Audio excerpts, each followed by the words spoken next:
Hello everyone, मैं हूं शिता और आप देख रहे हैं स्टडी कॉमर्स।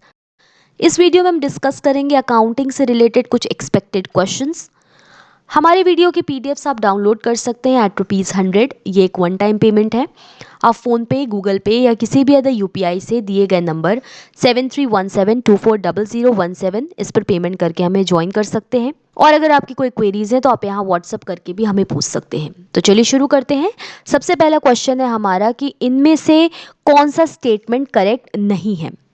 पहला है यहाँ, revenue is the amount received by selling goods and services. वस्तुओं और सेवाओं को बेचकर यानी कि विक्रय करने के बाद जो अमाउंट या जो पैसा रिसीव होता है उसे हम रेवेन्यू कहते हैं। दूसरा है, money invested bye proprietor in business is called capital. जो पैसा एक प्रोप्राइटर यानी कि जो स्वामी होता है वो पैसे जो लगाता है बिजनेस में उसे हम कैपिटल यानी कि पूंजी कहते हैं। नेक्स्ट है, keeping the transactions of same nature at one place is known as recording. यानी कि एक तरीके के जो ट्रांजैक्शंस होते हैं अगर उन्हें एक जगह रखा जाए, एक प्लेस में एक जगह रखा जाए तो इसे हम रिकॉर्डिंग यानी कि अभिलेखन कहते हैं। और लास्ट आपका दिया है यहाँ पर, assets minus external liabilities is equal to capital. तो हमें यहाँ बताना है कि इनमें से कौन सा इनकरेक्ट है यानी कि सही नहीं है। तो देखिए, पहला, जो भी गुड्स एंड सर्विसेज होती हैं उसको सेल करके जो अमाउंट रिसीव होता है उसे हम रेवेन्यू कहते हैं, तो ये ऑप्शन बिल्कुल करेक्ट है। दूसरा आपका दिया है, money invested bye proprietor in business is called capital, तो बिल्कुल ये भी सही है। ये भी आपका सही है और पहला भी आपका सही है। तीसरा आपको दिया है कि ट्रांजैक्शंस जो एक तरीके के होते हैं अगर उन्हें एक जगह रखा जाए तो उसे हम रिकॉर्डिंग कहते हैं, ये यहाँ पर गलत है। जो एक तरीके के ट्रांजैक्शंस होते हैं उनको अगर एक प्लेस पे रखा जाता है तो इसे हम पोस्टिंग कहते हैं, ना कि रिकॉर्डिंग। तो यहाँ थर्ड ऑप्शन हमारा इनकरेक्ट है। और लास्ट ऑप्शन है आपका, assets minus external liabilities is equal to capital, ये भी सही है। तो हमसे पूछा गया था इनमें से कौन सा करेक्ट नहीं है, तो ऑप्शन सी यहाँ पर आंसर होगा। नेक्स्ट क्वेश्चन है, बुक कीपिंग का क्या अर्थ होता है। पहला, recording of transactions in the books of accounts. दूसरा है, preparing profit and loss account, PL account, ascertaining net profit. और चौथा है, प्रिपेयरिंग पार्टनरशिप डॉक्यूमेंट्स। हमें यहाँ बताना है कि पुस्त पालन यानी कि बुक कीपिंग का क्या मतलब होता है। तो यहाँ आपका ऑप्शन ए करेक्ट होगा। बुक कीपिंग का मतलब होता है जो बुक्स ऑफ अकाउंट्स हैं उनमें जो ट्रांजैक्शंस हो रहे हैं उनको रिकॉर्ड करना, इसे हम बुक कीपिंग कहते हैं। यानी कि दिन प्रतिदिन जो रूटीन रेगुलर बेसिस पे जो ट्रांजैक्शंस हो रहे हैं उनको जो बुक्स ऑफ अकाउंट्स हैं उनमें जब रिकॉर्ड किया जाता है तो उसे हम बुक कीपिंग यानी कि पुस्तपालन कहते हैं। नेक्स्ट क्वेश्चन है आपका, which of the following accounting is accounting equation. चार ऑप्शंस आपको दिए हैं, हमें यहाँ पे बताना है कि इनमें से अकाउंटिंग इक्वेशन सही कौन सा है। पहला है, capital is equal to assets plus liability. दूसरा है, capital is equal to assets minus liability. Third है, assets is equal to liabilities minus capital. और चौथा दिया है आपको, liabilities is equal to assets plus capital. तो यहाँ पर बी ऑप्शन हमारा करेक्ट होगा। जो फॉर्मूला है या आप कह सकते हैं जो अकाउंटिंग इक्वेशन है वो है assets minus liabilities is equal to capital.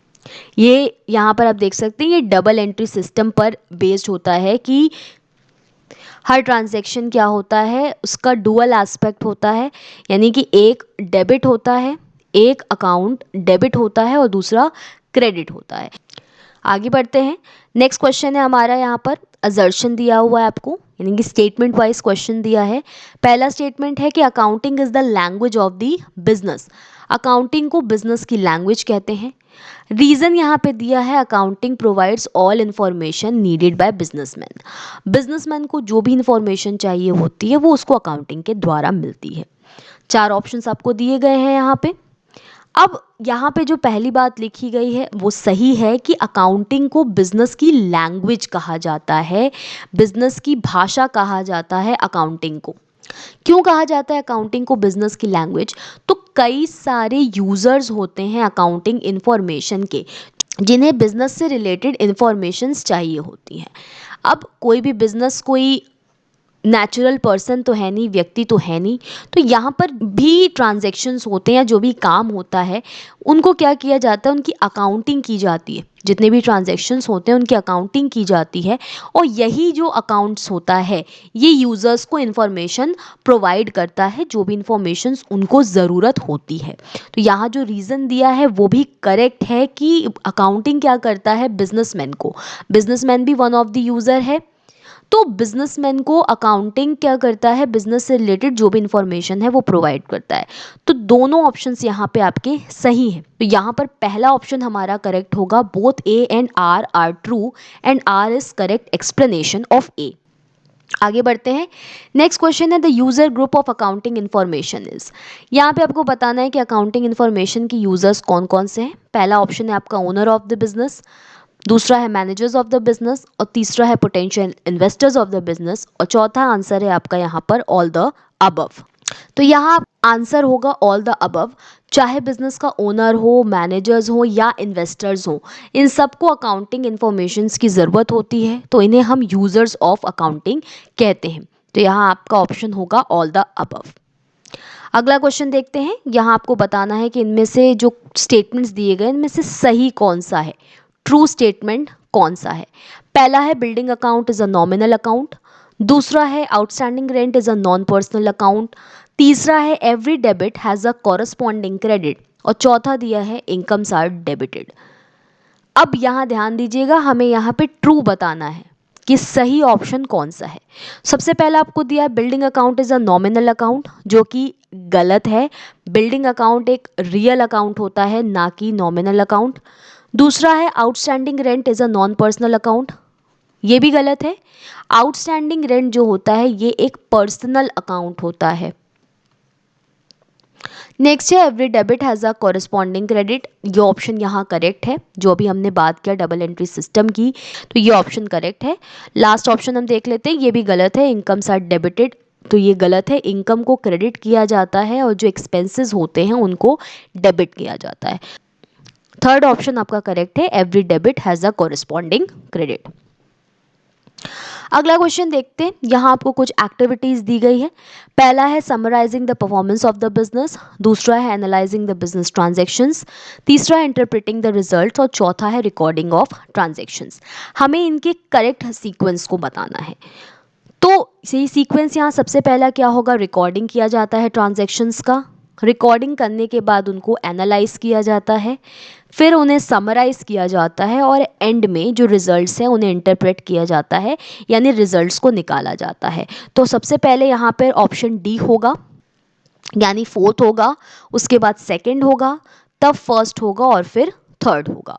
तो यहाँ बी ऑप्शन आपका करेक्ट होगा। अगले क्वेश्चन पर बढ़ते हैं। नेक्स्ट क्वेश्चन है आपका prepaid rent is associated with. यहाँ पे आपको कुछ अकाउंट्स के नाम दिए हैं और आपको बताना है कि प्रीपेड रेंट जो है ये किससे संबंधित है। पहला है रिप्रेजेंटेटिव पर्सनल अकाउंट, दूसरा है नॉमिनल अकाउंट, तीसरा है रियल अकाउंट, और चौथा है पर्सनल अकाउंट।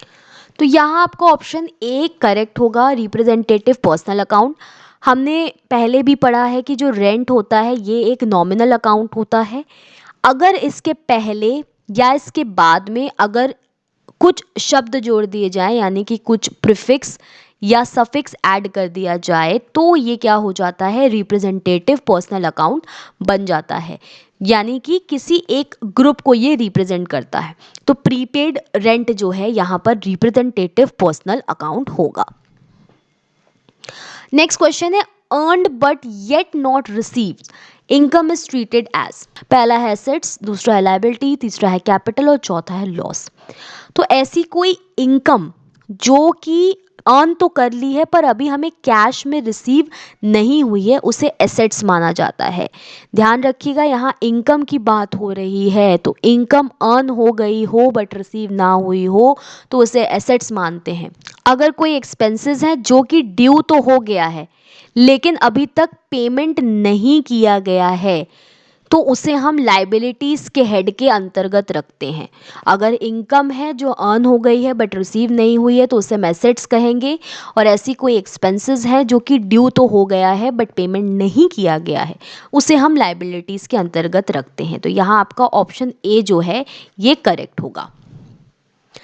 नेक्स्ट क्वेश्चन है the practice of appending notes regarding contingent liabilities in accounting statement is pursuant to. यानी जब अकाउंटिंग स्टेटमेंट्स बनाए जाते हैं, यानी कि जब अकाउंटिंग प्रिपेयर की जाती है, तो नीचे फुट